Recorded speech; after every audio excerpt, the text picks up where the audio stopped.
I'll never forget the moment I opened my front door and saw my sister's two kids, my niece and nephew, standing there alone, shivering, confused, and holding onto each other like they were afraid the world was about to collapse under their feet. And honestly, in a way, it did. Because behind them, I saw the tail lights of my sister's car speeding down the street, disappearing into the night before I could even process what I was looking at. She didn't knock, she didn't call. She didn't even wait to see if the kids made it inside. She just dumped them on my porch and ran. And the craziest part, she acted like she had every right to. So now I need to ask you, what would you have done if your own sibling abandoned their children on your doorstep like they were someone else's problem? Was I wrong for what I did next? Because depending on who you ask, I either saved those kids or I destroyed my sister's life. You tell me. Let me back up and start from the beginning, because I want you to understand exactly how everything spiraled into this mess. My sister, Emily, is 2 years younger than me, and growing up, she was always the reckless one. The type of person who made decisions first and maybe, just maybe, thought about the consequences later. She wasn't a bad person, just impulsive, emotional, and easily influenced by whatever or whoever was closest to her at the time. Meanwhile, I was the opposite, the responsible one, the planner, the one who made lists and budgets and spreadsheets for every part of life. So naturally, Emily always assumed I'd be there to clean up her disasters whenever she got overwhelmed. And for years, I did.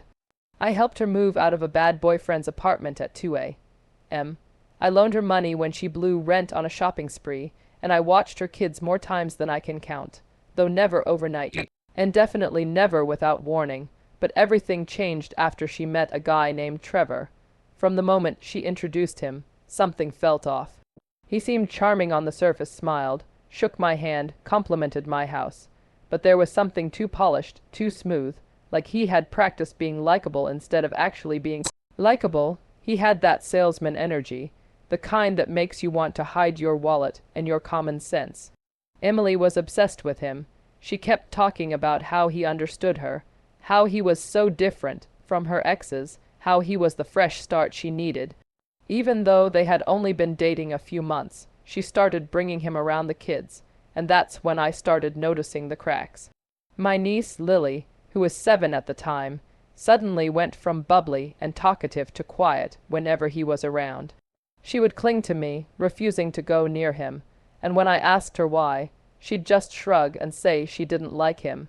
My nephew, Max, who was 9, became more emotional, more anxious, more jumpy. Both of them were suddenly scared of loud voices. They'd flinch if someone dropped something too hard or if a door slammed. I confronted Emily about it, but she brushed me off, saying kids just need time to adjust. But deep down, I knew something was wrong. I knew it like you know a storm is coming before you feel the rain. Still, what happened next, I don't think anything could have prepared me for it. One Friday night, right after I got home from work, I heard pounding on my door. Not knocking, pounding. When I opened it, there were Lily and Max holding backpacks, tears streaming down their faces. Lily looked up at me and whispered, "Mom said to stay here." Before I could even form words, I heard a car engine rev, and suddenly saw Emily's car flying backward out of my driveway. I ran outside yelling her name, but she didn't stop. She didn't look back. She didn't even slow down. She just vanished into the darkness. I stood there stunned, frozen, not even breathing for a moment, because what kind of mother leaves her children like that? What kind of person does something so heartless? When I finally snapped back to reality, I brought the kids inside, trying to comfort them, trying to make sense of everything. I checked their backpacks. They had pajamas, some snacks, a few clothes, and absolutely no note, no explanation, no contact information. I tried calling Emily over and over again, but it went straight to voicemail. I texted her, too, asking what the hell she was doing, telling her to come back. Nothing. Radio silence. The kids were terrified. Max finally broke down and told me the truth. Emily and Trevor had been fighting nonstop. Trevor wanted her to start fresh without baggage, and by baggage he meant her kids. He told her she needed to make a choice. Emily chose him. I have never felt anger like I felt in that moment. Not the sharp kind that makes you yell, but the deep, simmering, heavy kind that eats everything inside you. The kind that makes you realize someone you love has crossed a line they can't come back from. I fed the kids, bathed them, tucked them into bed, and stayed up all night wondering what I was supposed to do. Was I supposed to call the police, Child Protective Services, track down my sister, and drag her back? I didn't know. All I knew was that 2 innocent children were asleep in the next room, abandoned by the one person who was supposed to love them the most. The next morning, I finally got a text from Emily. It said, "I just need some time. You're better with them anyway." That was it. No apology, no plan, no time frame, just dumping her kids on me like she was dropping off a package she didn't want anymore. I called her immediately, and when she answered, she sounded annoyed, like I was bothering her. She said she and Trevor were driving out of state for a fresh start, and she needed space to find herself. I told her she was being selfish.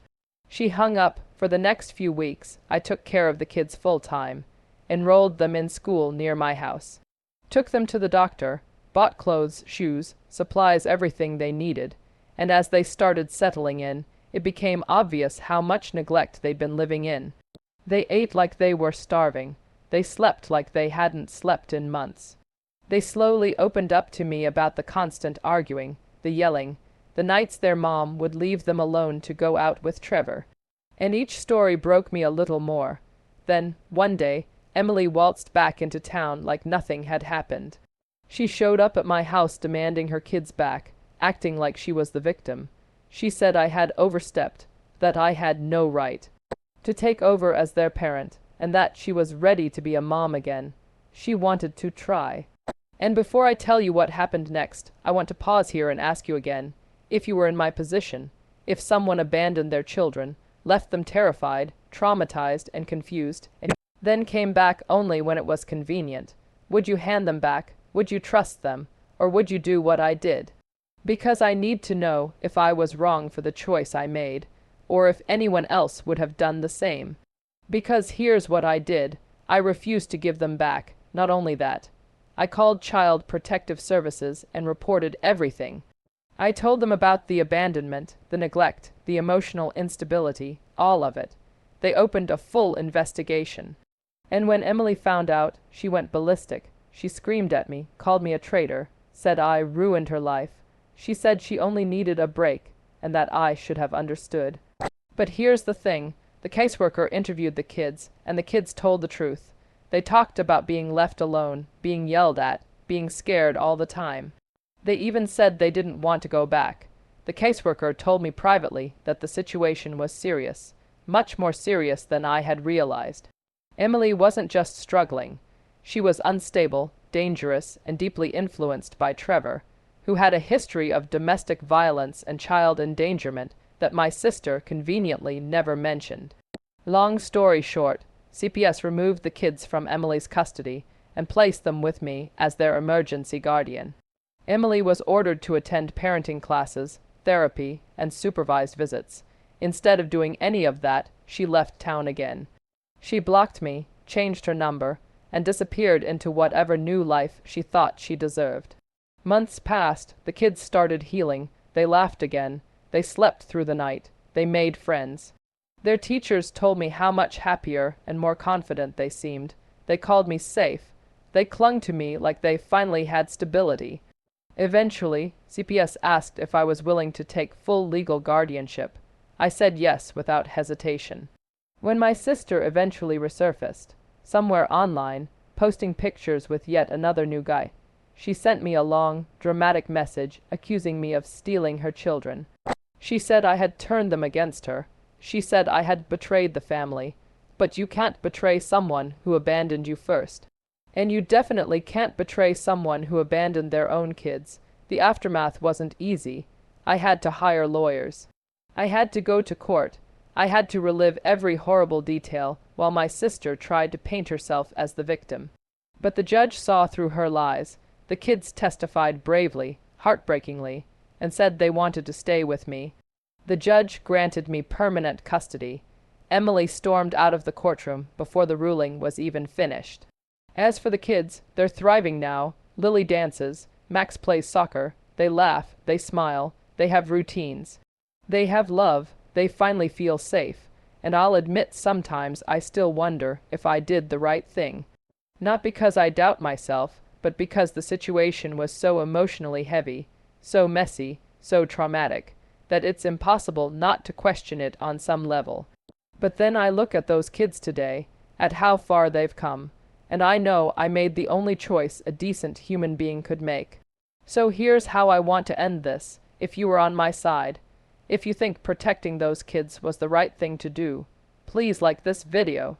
It really helps, and subscribe for more stories like this, because I have plenty more to share.